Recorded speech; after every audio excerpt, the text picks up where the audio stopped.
Welcome everyone. Welcome to Prep with me. Prep with me এর আজকের যে বিষয়টা নিয়ে আমরা আলোচনা করতে চলেছি সেটা হচ্ছে রোডস হাইওয়ে নিয়ে। পরে আমার একটা লেকচার অলরেডি ছিল। আমি ভেবেছিলাম যে রোডসের ওই বা হাইওয়ের ওই যে লেকচারটা রয়েছে সেটার সাথে ফার্দার আমি কি করব যে পরপর টপিক ওয়াইজ আমি পড়িয়ে যাব। বাট একজন সেখানে রিকোয়েস্ট রেখেছে যে নেক্সট যে লেকচারটা আমি করব রোডসের উপরে, সেখানে কিছু প্র্যাকটিক্যাল জিনিসপত্র নিয়ে যাতে আমি আলোচনা করি, কিছু প্র্যাকটিক্যাল প্রশ্ন উত্তর রাখি, যে প্র্যাকটিক্যাল প্রশ্ন উত্তরগুলো থেকে ইন্টারভিউতে কোশ্চেন আসতে পারে বা সেই টাইপের প্রশ্ন সেখানে আলোচনা করার জন্য বলা হয়েছে। তাই আমি আজকে এই লেকচার 2টা আমি নিয়ে এসেছি। আমি জানি এই ভিডিওটা হয়তো বড় হবে না বা হয়তো হতেও পারে, তো আমি চেষ্টা করছি যে আমি আমার যে রোডের এক্সপিরিয়েন্স রয়েছে বা আমার আশেপাশের আরও যে সমস্ত কলিগরা ছিল তাদের কাছ থেকে যে এক্সপিরিয়েন্স আমি পেয়েছি বা পাই, সেই এক্সপিরিয়েন্সই তোমাদের সাথে কিছুটা শেয়ার করতে। তো প্রথম কথা হচ্ছে যে রোড, যখন আমরা কোনো একটা জায়গাতে রোড তৈরি করতে যাব বা রোডের কনস্ট্রাকশানে যাব বা হাইওয়ের কনস্ট্রাকশানে যাব, তার জন্য আমাকে কিন্তু সর্বপ্রথম যে জিনিসটা জানতে হবে সেটা হচ্ছে রোডের সেকশন কীরকম হবে, সে রোডের সেকশনটা কীরকম সেটা আগে আমাদেরকে জেনে নিতে হবে। আমি আগেই যে ভিডিওটা বানিয়েছিলাম সেখানে অলরেডি আমি দেখিয়েছিলাম যে রোডের একটা ক্রস সেকশন যদি আমরা করি তাহলে সে ক্রস সেকশনটা কেমন হবে। ক্যারেজওয়ে, শোল্ডার, তারপর হচ্ছে boundary line, building line, road margin, বা টোটাল যে আমাদের সমস্ত যে জিনিসপত্রগুলো রয়েছে আর কি, সেগুলো সব এখানে আমাদেরকে আগের থেকে কিন্তু একটা জেনে নিতে হবে। এবং সেই সমস্ত কিছু জানার পরেই ফার্দার আমরা এগোবো কোথায় না, আমরা এগোবো হচ্ছে একটা হাইওয়ের কনস্ট্রাকশানে বা একটা রোডের কনস্ট্রাকশানে। তো কনস্ট্রাকশানে যখন আমি যাব তার আগে আমাকে জানতে হবে যে রোড যেখানে আমি করব সেই রোডটা জেনারেলি কত রকমের হয়। তো সে রোড জেনারেলি আমরা যেটা জানি যে দু রকমের রোড আমাদের কাছে রয়েছে। একটা হচ্ছে ফ্লেক্সিবল পেভমেন্ট, আর একটা যেটা রয়েছে সেটা হচ্ছে রিজিড পেভমেন্ট। ফ্লেক্সিবল পেভমেন্টের ক্ষেত্রে কি হয়, ফ্লেক্সিবল পেভমেন্টে কোন কোন লেয়ার আসে, রিজিড পেভমেন্টে কোন কোন লেয়ার আসে, এগুলো খুব কমন প্রশ্ন, যারা অলরেডি রোডে কাজ করেছো তারা জানো। তো ফ্লেক্সিবল রিজিডের ইন ডিপ প্রশ্ন যদি করে তাহলে এই প্রশ্নটা করতেই পারে যে একটা ফ্লেক্সিবল পেভমেন্ট রয়েছে, সেই ফ্লেক্সিবল পেভমেন্টে লোড কীভাবে সাবগ্রেড অবধি পৌঁছায়, কীভাবে সাবগ্রেড অবধি পৌঁছায় লোডটা। আবার এই প্রশ্নটা করতে পারে যে একটা রিজিড পেভমেন্ট রয়েছে, সেক্ষেত্রে সাবগ্রেডে লোড কীভাবে পৌঁছায়। তো এগুলো খুবই কমন প্রশ্ন, এগুলো খুবই বেসিক প্রশ্ন। তো আমরা জানি যে রিজিডের ক্ষেত্রে স্ল্যাব অ্যাকশন এবং স্ল্যাব ডিফ্লেকশনের মাধ্যমে স্ল্যাব ডিফ্লেকশনের মাধ্যমে কী হয়, রিজিড পেভমেন্টে সাবগ্রেডে লোড এসে পৌঁছায়। ফ্লেক্সিবল পেভমেন্টে কী হয়, ফ্লেক্সিবল পেভমেন্টে কিন্তু গ্রেন টু গ্রেন কন্ট্যাক্টের মাধ্যমে কী হয়, যে আমাদের লোডটা সেটা কিন্তু ধীরে ধীরে সাবগ্রেডে এসে পৌঁছায়। এবারে প্রথম যদি আমাদেরকে বলতে হয় তাহলে কোনো একটা জায়গাতে, ধরো এরকম একটা জায়গা রয়েছে, এখানে আমাদের রোড করতে হবে। তাহলে এখানে যে আমি এই যে লেভেলটা পাচ্ছি এটা একটা এনজিএল, ন্যাচারাল গ্রাউন্ড লেভেল এখানের। এই এনজিএলে দেখা যাচ্ছে যে এখানে যখন বন্যা হয় তখন দেখা যাচ্ছে যে এই যে এরিয়াটা এটা হচ্ছে এই অঞ্চলের এই যে লেভেলটা সেটা হচ্ছে এখানের হাই ফ্লাড লেভেল। মানে এখানে যখনই জল আসে, বৃষ্টিপাত হয়, তখন আমার এই জায়গাটা অবধি জল ভরে যায়। তাহলে এনজিএলে আমার কখনোই মানে এনজিএলের নিচে বা হাই ফ্লাড লেভেলের নিচে রোড করা যাবে না। তার থেকে আপসাইড বা আপার লেভেল করে করে আমাকে রোডটা করতে হবে। তাহলে আমাকে কি প্রথমে যে কাজটা সেখানে করা হয় সেটা হচ্ছে, সেটাকে জেনারেলি বলা হয়ে থাকে এমবেকমেন্ট। সেখানে জেনারেলি যেটা করা হয়ে থাকে, প্রথম একটা ফিলিং করে আমাকে এমব্যাঙ্কমেন্ট বানাতে হবে। ফিলিং করে সেই জায়গাটাতে আমাকে একটা এমব্যাঙ্কমেন্ট বানাতে হবে। এবারে বুঝতেই পারছি ওটা ফিলিং বলছি, এবারে তার মানে কোনো একটা জায়গাকে আমাকে কাটিং করতে হবে। তো জেনারেলি রোড, হাইওয়ে, এক্সপ্রেসওয়েতে যে ফাউন্ডেশনটা থাকে, ফাউন্ডেশন কোর্স থাকে, সেই ফাউন্ডেশন কোর্সটার নাম হচ্ছে এমব্যাঙ্কমেন্ট।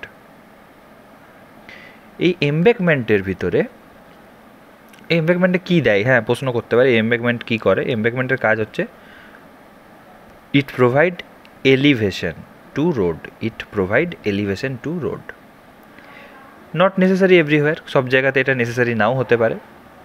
যেখানে আমাকে ফিলিং করে করতে হবে সেখানে করতে হবে। এই এমব্যাঙ্কমেন্ট হাইটটা কখনো কিন্তু ফিক্সড নয়, সব জায়গাতে হয়তো ফিক্সড নাও হতে পারে থ্রু আউট দ্য রোডে। এখানে কনস্ট্রাকশন প্র্যাকটিস থাকে মোটামুটি একটা, যেরকম কনস্ট্রাকশন প্র্যাকটিস বলতে ওডিআর বা এমডিআরের ক্ষেত্রে এটা মিনিমাম 300 mm রাখা হয়ে থাকে অরিজিনাল গ্রাউন্ড লেভেল থেকে, বা এনজিএল বলতে পারি বা অরিজিনাল গ্রাউন্ড লেভেল বলতে পারি, সেখান থেকে 300 mm মিনিমাম একটা রাখা হয়ে থাকে। যেখানে ছোটোখাটো জায়গাতে, মানে যেখানে আমার এমডিআর রয়েছে, ওডিআর রয়েছে। আদারওয়াইজ এটা কিন্তু মিনিমাম 600 mm অবধি রাখা হয়ে থাকে এনএইচের ক্ষেত্রে। এবার কি আছে, এই যে এমব্যাঙ্কমেন্টটা রয়েছে, এই এমব্যাঙ্কমেন্টটার কিছু প্র্যাকটিস আছে মর্থ ওয়াইজ। তো মর্থ বলছে যে এখানে কোনো রকম কোনো এক্সপেন্সিভ সয়েল ইউজ করা যাবে না। What is expensive soil? যেক্ষেত্রে free Soyel index greater than 50% হবে, তাহলে সেই ফ্রি সোয়েল ইন্ডেক্স 50%-এর অ্যাভাব হলে সেটাকে আমরা বলি এক্সপেন্সিভ সয়েল, সেটা এখানে ইউজ করা যাবে না। আর যদি আমাকে ইউজ করতেই হয় তাহলে এর উপরের লেয়ার যেখানে আমি সাবগ্রেড দেব, সেই সাবগ্রেড থেকে নিচের যে 500 mm, ফার্স্ট 500 mm, সেখানে আমরা এক্সপেন্সিভ সয়েল ইউজ করব না। Organic matter, wood, garbage use করা যাবে না। তাহলে এর উপরের লেয়ারটা চলে গেল আমাদের কাছে। এমব্যাঙ্কমেন্ট বলতে বলতে আমরা এর উপরের লেয়ারটাও পেয়ে গেলাম। এই যে উপরের লেয়ারটা, এই উপরের লেয়ারটা হচ্ছে সাবগ্রেড। এই উপরের লেয়ারটা যেটা সাবগ্রেড রয়েছে, এখানে কোনো রকম কোনো অর্গানিক ম্যাটেরিয়াল, এক্সপেন্সিভ সয়েল কোনো কিছু ইউজ করা যাবে না। এবারে ক্রস কোশ্চেনে এখানে যেটা প্রশ্ন করতে পারে যে তাহলে স্যার সোয়েলিং কি, ফ্রি সোয়েল ইন্ডেক্স কি? এগুলো কিন্তু প্র্যাকটিক্যাল প্রশ্ন, এগুলো এমন নয় যে ইমপ্র্যাকটিক্যাল, এরকম নয়, এগুলো খুব কমন প্রশ্ন, এগুলো ধরে থাকে। এবারে হচ্ছে যখন আমি সাবগ্রেড বানাচ্ছি, তো সেই সাবগ্রেডটা হচ্ছে আমাকে মানে মিনিমাম যে থিকনেসটা আমাকে দিতে হবে, মর্থ বলছে যে 500 mm থিকনেস কিন্তু এখানে আমাদেরকে দিতে হবে। এবার একটু আদার লেয়ারগুলো নিয়ে পরে বলি। তো না, এটাকে যদি আমাকে বলতে বলে তাহলে একটা রোডের প্রথম লেয়ার বা ফার্স্ট লেয়ার হচ্ছে subgrade, other layers resting over the subgrade. Okay, সাবগ্রেডের উপর বাকি লেয়ারগুলো কি করে, এখানে রেস্ট করে। এই সমস্ত জায়গাতে এমব্যাঙ্কমেন্টে বা সাবগ্রেডের ক্ষেত্রে প্রপার কম্প্যাকশনটা আমি তখনই পাবো যে একটা লেয়ারের যে ম্যাক্সিমাম থিকনেসটা, সেটা যদি নর্মাল রোলার হয় সেক্ষেত্রে আমাকে 200 mm রাখতে হবে, আর ভাইব্রেটরি রোলার হলে আমাকে 250 mm ম্যাক্সিমাম থিকনেস আমি ইউজ করতে পারি, দিয়ে কম্প্যাক্ট করতে হবে আমাকে। এবারে কি থাকে, এই সাবগ্রেডের উপরে জেনারেলি থাকে হচ্ছে সাববেস, তার উপরে জেনারেলি থাকে হচ্ছে বেস, এবারে কোনো জায়গাতে থাকে হচ্ছে বিয়ারিং কোর্স, আবার কোনো জায়গাতে থাকে হচ্ছে ওয়ারিং কোর্স, তো বা সারফেস কোর্স, তো এগুলো থাকে। আবার কোনো ক্ষেত্রে সেই জায়গাতে আমরা ডিএলসি বা পিকিউসি পেয়ে থাকি। তো কোথায় কোথায় কোনটা পাই? জেনারেলি যখন আমরা একটা রিজিড পেভমেন্ট বানাই, রিজিড পেভমেন্টের ক্ষেত্রে কি হয়, প্রথমে একটা এমব্যাকমেন্ট এলো, এমব্যাকমেন্টের উপরে আমার চলে এলো হচ্ছে সাবগ্রেড, সাবগ্রেডের পরেই জেনারেলি একটা বেস দেয়, সাব বেস একটা দেয়, এটা জিএসবি, এটা হচ্ছে সাবগ্রেড, এটা হচ্ছে এমব্যাকমেন্ট। এরপর জেনারেলি যেটা করে সেটা হচ্ছে এখানে ডিএলসি দেয়, DLC means dry lean concrete. Then একটা সেপারেশন মেমব্রেন দেয়, এখানে একটা সেপারেশন মেমব্রেন দেয়।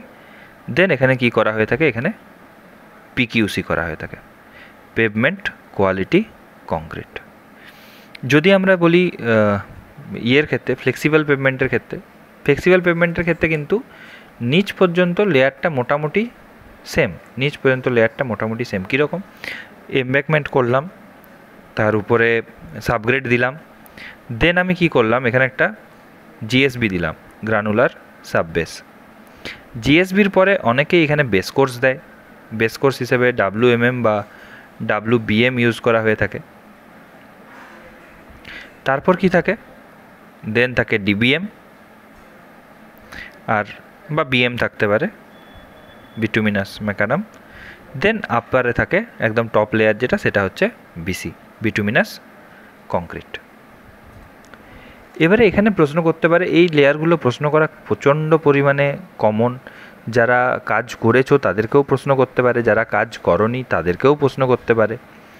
এবারে এখানে বিভিন্ন জায়গাতে বিভিন্ন কোট ইউজ হয়, হ্যাঁ, তো কোথায় প্রাইম কোট ইউজ হয়, কোথায় ট্যাগ কোট ইউজ হয়, কোথায় সিল কোট ইউজ হয়, এই কোট রিলেটেড প্রশ্ন তোমাদেরকে করতে পারে। আচ্ছা, মর্থ কি, মর্থ সম্পর্কে তোমরা জানো কি না, এটাও একটা প্র্যাকটিক্যাল প্রশ্ন হতে পারে। তো বিভিন্ন রকমের প্রশ্ন এখানে তোমাদেরকে করতে পারে, ওকে। তো সেগুলো তোমাদেরকে কিন্তু মাথায় রাখতে হবে। আর প্রশ্ন যেটা করতে পারে সেটা হচ্ছে, এখানে জেনারেলি যেটা করে থাকে সেটা হচ্ছে যে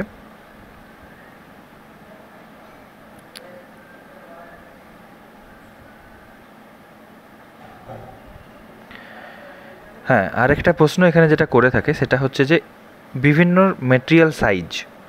আমরা যখন এমব্যাকমেন্ট ইউজ করি, এখানে ম্যাক্সিমাম মেটেরিয়াল সাইজ হচ্ছে 75 mm, 75 mm কি ম্যাক্স। এই সাবগ্রেডেই ক্ষেত্রে সেই ক্ষেত্রে ম্যাক্সিমাম এগ্রিগেট সাইজ হচ্ছে 50 mm। এই দুটোর ক্ষেত্রেই যদি আমি এগ্রিগেটের কোয়ালিটি দেখার চেষ্টা করি, তাহলে বোথ ক্ষেত্রেই ম্যাক্সিমাম লিকুইড লিমিট হচ্ছে 50%, প্লাস্টিসিটি ইন্ডেক্স হচ্ছে 25%, আর ফ্রি সোয়েল ইন্ডেক্স এটা হচ্ছে 50%। তো এইগুলো আমাদেরকে জানতে হবে। প্রত্যেকটা জিনিসের আমাকে কি করতে হবে, MDD OMC বের করতে হবে। তো MDD OMC, তুমি যেহেতু সাইটে কাজ করছো, তাই তোমার যে লেয়ারগুলো সেখানে রয়েছে, সেখানে কিভাবে কাজ হয়েছে তার মোটামুটি একটা MDD OMC তোমাকে জেনে রাখতে হবে।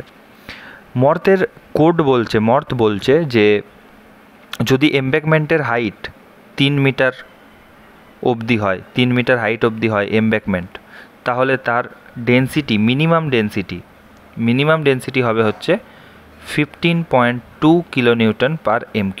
তুমি এখানে যদি মিথ্যা কথা বলো তাহলে এখানে ধরা পড়ে যাবে।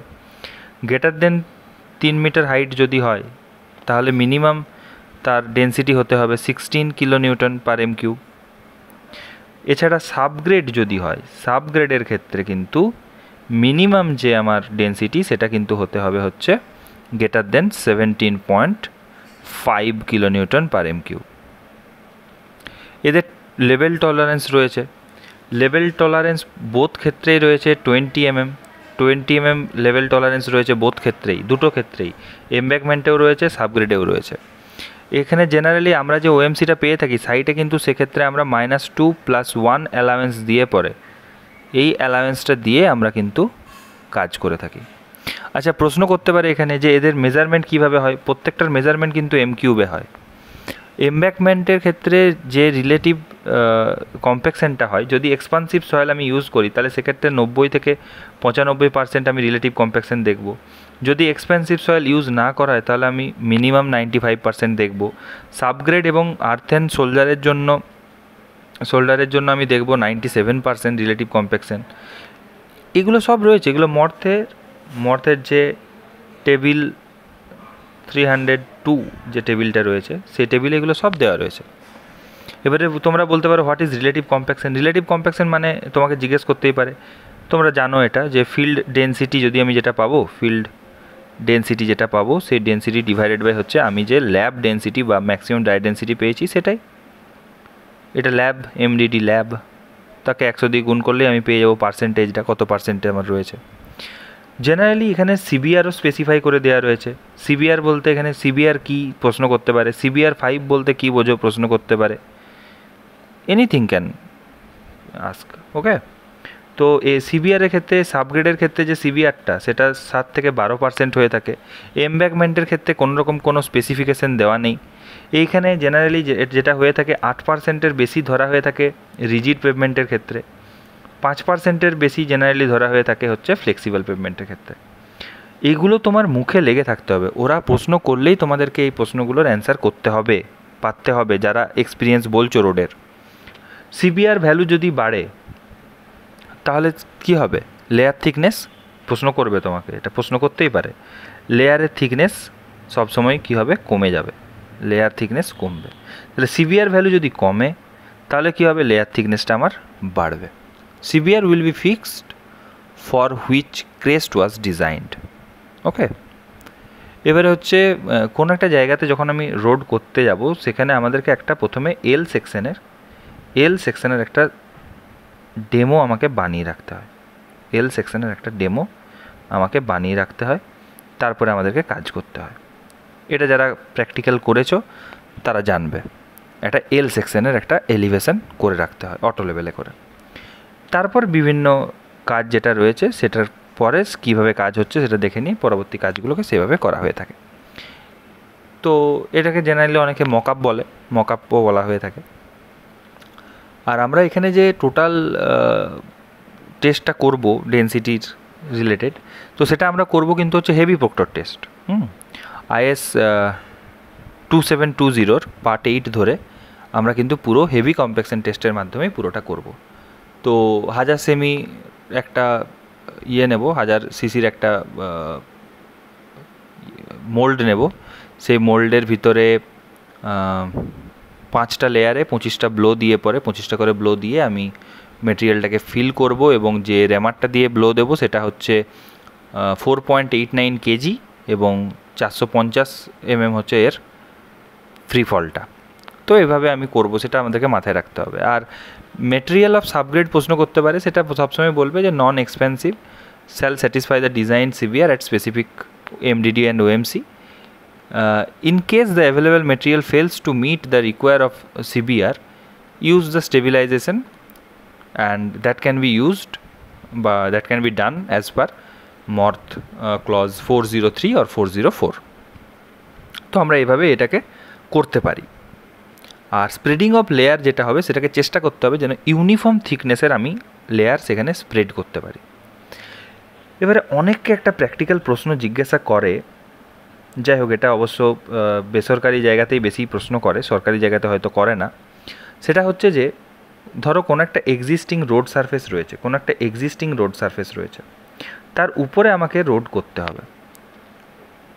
মর্থের স্পেসিফিকেশান কী বলছে এবং what will you do as a engineer, তুমি কি করবে সেখানে। তো কোড স্পেসিফিকেশান বলছে 3টে জিনিস করতে। যদি নিচে গ্রানুলার টাইপ রোড থাকে তাহলে না, একটু ভালো করেই বলি। যদি গ্রানুলার টাইপ রোড থাকে এবং সেটা যদি ওই ফরমেশন উইথের 1 মিটারের ভিতরে আসে, তাহলে আমাকে কি করতে হবে, এর উপরের যে 50 mm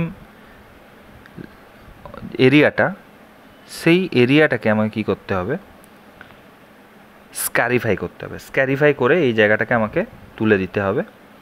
দেন আমি এখানে কি করব, রোড বানাবো। আর যদি কোনো একটা জায়গাতে ওই ফরমেশন উইথের 1 মিটারের ভিতরে, ফরমেশন উইথের 1 মিটারের ভিতরে যদি সিসি মানে সিমেন্ট কংক্রিট বা বিটুমিনাস রোড থাকে, তাহলে কি করতে হবে আমাকে, এই যে উপরের যে লেয়ারটা আমি থাকবে, সে লেয়ারটাকে পুরোটাকে রিমুভ করতে হবে। টোটালি রিমুভ করতে হবে। ওকে, নেক্সট হচ্ছে, যদি মোর দ্যান 1 মিটার হয়ে যায়, 1 মিটারের থেকে বেশি হয়ে যায়, তাহলে কি করতে হবে, এখানে জাস্ট শুধু একটা রাফেন করলেই হবে। একটা রাফেন করে দিলাম, দেন আমি কাজ করলাম। ওকে, সেটা কিন্তু চলবে। এই প্রশ্নগুলো খুব কমন প্রশ্ন, যারা ইন্টারভিউ দিতে যাবে, যারা অলরেডি কাজ করেছো তাদের কাছে খুব ইজি প্রশ্ন বলতেই পারে, এরকম প্রশ্ন করতে পারে, what is right of way. Right of way বলতে তুমি কি বোঝো, একটা ছবি এঁকে দেখাও, বলতেই পারে। আচ্ছা, এখানে বলতে পারে what is viaduct.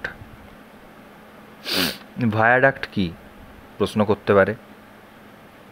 What is elevated expressway কি প্রশ্ন করতেই পারে।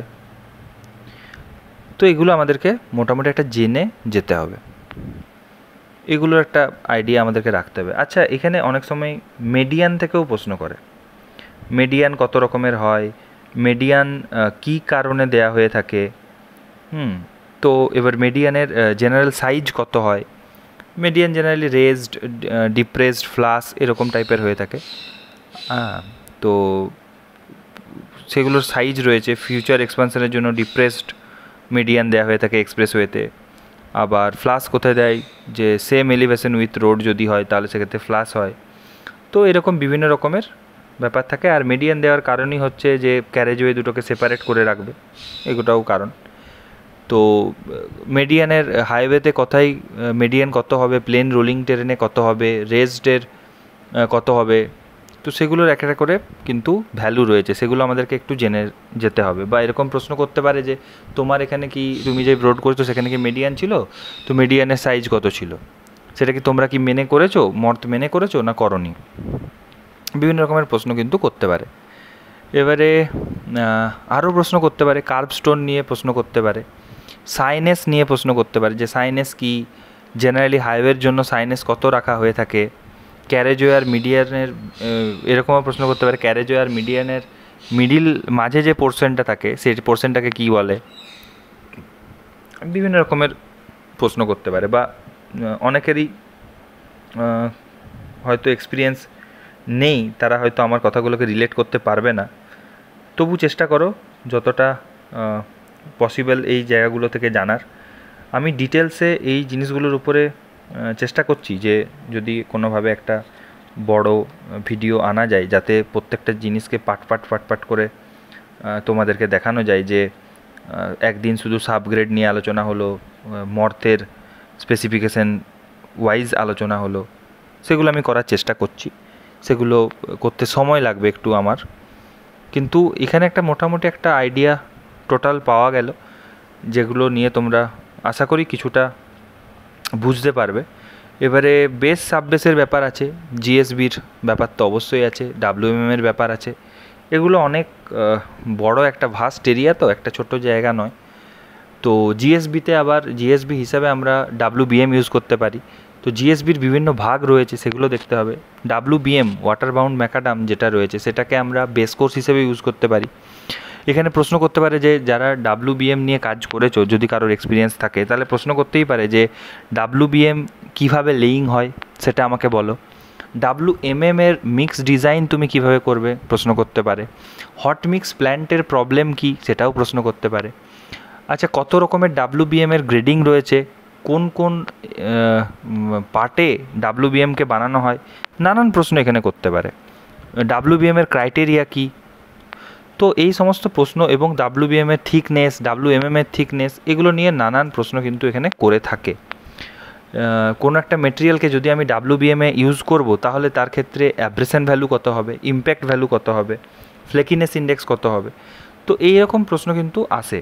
আমি চেষ্টা করব এই ভিডিওটাতে, আমি বললাম আগেই যে আমি এতটা এরিয়াকে একবারে কাভার করা কোনো রকমেই পসিবল নয়, এবং তোমরা ভালো করে জানো যে যারা অন্তত আমাকে ফলো করো, আমি কোনো জিনিসটাকে উপর দিয়ে এড়িয়ে চলে যেতে চাই না। যদি এটা সময়ও লাগে, 2-3 দিন 4 দিন যদি সময়ও লাগে, আমি প্রত্যেকটা পার্টকে আলাদা আলাদা করে আজকে যেটা পড়াচ্ছি আবার সেটাকে ছোট ছোট পার্ট করে আমি এক এক দিনে আনার চেষ্টা করব।